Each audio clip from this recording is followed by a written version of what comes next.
जो हमारी 5 अंगुलियां हैं हाथ की, उनके सामान्य नाम तो सब जानते हैं, पर शास्त्र में उनको क्या कहा जाता है। जय श्री श्याम, श्याम बाबा के भक्त अच्छे ही होंगे। तो जो हमारी 5 उंगलियां हैं उनको शास्त्र में क्या कहा जाता है और 5 उंगलियों का महत्व क्या है। क्योंकि नॉर्मल तो सब लोग जानते हैं कि हमारे उंगलियों को क्या कहा जाता है, लेकिन शास्त्रों में इनका उंगलियों का एक महत्व है और नाम भी है। तो आज इसी के बारे में जानेंगे कि शास्त्रों में हमारे उंगलियों का क्या महत्व है और गरुड़ पुराण में हमारे उंगलियों को क्या कहा जाता है। कुछ लोगों को ये भी नहीं पता है कि हमारी उंगलियों का नाम क्या है। संस्कृत में तो एकदम ही नहीं पता होगा कुछ लोगों को। मान लो अगर 50% लोगों को पता होगा कि हमारी उंगलियों का क्या नाम है, 50% लोगों को नहीं पता होगा। क्योंकि कुछ टाइम पहले मुझे भी नहीं पता था कि हमारी उंगलियों को क्या कहा जाता है। तो आज इसी के बारे में जानेंगे कि हमारी उंगलियों का नाम क्या है और इनका शास्त्रों में क्या महत्व है। हमारे हाथ के 5 उंगलियों का सामान्य नाम भी होते हैं और शास्त्रों में इनका संस्कृत में नाम और आध्यात्मिक महत्व भी बताए गए हैं। विशेष रूप से धर्म ग्रंथों और परंपराओं में इनका उपयोग पूजा पाठ, आचमन और तिलक आदि किया जाता है। पहले जानते हैं 5 उंगलियों के सामान्य नाम, इंग्लिश में भी हिंदी में भी। अंगूठा यानी थंब, इंग्लिश में बोला जाता है थंब और हिंदी में अंगूठा। तर्जनी यानी इंडेक्स फिंगर। तीसरी मध्यमा यानी मिडिल फिंगर। चौथी अनामिका जिसे रिंग फिंगर बोलते हैं। 5वां कनिष्ठा जिसे लिटिल फिंगर बोलते हैं।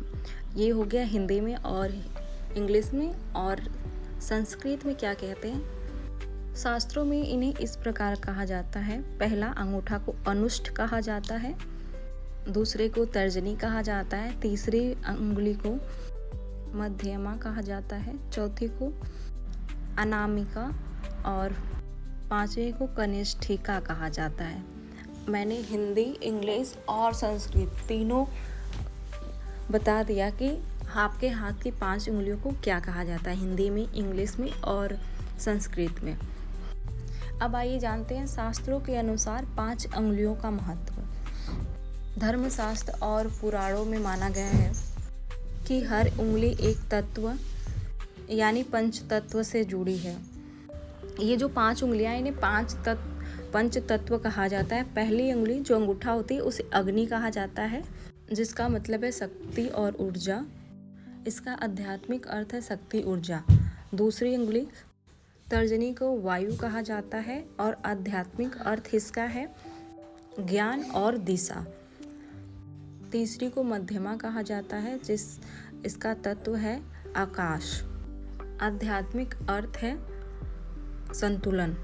चौथी अनामिका, इसका तत्व है पृथ्वी और इसका आध्यात्मिक अर्थ है स्थिरता और धर्म। 5वीं उंगली कनिष्ठा, जल, आध्यात्मिक अर्थ है शुद्धता। पूजा पाठ में 5 उंगलियों का उपयोग। शास्त्रों में 5 उंगलियों का अलग अलग उपयोग बताया गया है। अनामिका जो कि तिलक लगाने के लिए सबसे शुद्ध अंगुली मानी गई है।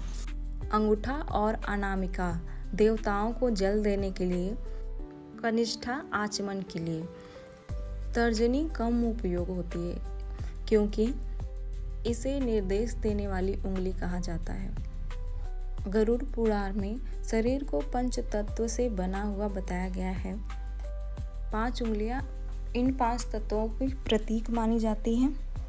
इसलिए जब हम पूजा में हाथ जोड़ते हैं तो और अर्घ देते हैं तो माना जाता है कि पंच तत्व के माध्यम से हम भगवान को प्रणाम करते हैं। शास्त्रों में ये भी कहा गया है कि जब दोनों हाथ जोड़ के नमस्कार किया जाता है तब 5 उंगलियां मिलकर 10 इंद्रियां और पंच तत्व समर्पण भगवान को दर्शाती है। 5 उंगलियां सिर्फ शरीर का अंग नहीं बल्कि पंच तत्व और शक्ति, धर्म, कर्म, साधन के रूप में माने जाते हैं। इसलिए ये जो 5 उंगलियां हमारी हैं, इनका अलग अलग महत्व होता है और अलग अलग इनका मतलब भी होता है। और अभी मैं इनका फ़ोटो लगा दे रही हूँ। कुछ लोगों का कन्फ्यूजन हो जाता है कि किस उंगली को क्या कहा जाता है, कुछ लोग होते हैं ऐसे, तो मैं अभी पिक लगा देती हूँ, आपको समझ आ जाएंगे। मैंने पिक भी लगा दी। आप लोगों को शायद समझने में अब कोई दिक्कत नहीं होगी कि हाँ किस फिंगर को क्या बोला जाता है। अगर जानकारी अच्छी लगी हो तो मेरे पेज को फॉलो कर लेना और शेयर कमेंट ज़रूर करना कि मोटिवेशन बना रहे और मैं आप लोगों के लिए ऐसे वीडियो लाती रहूँ। जय श्री श्याम।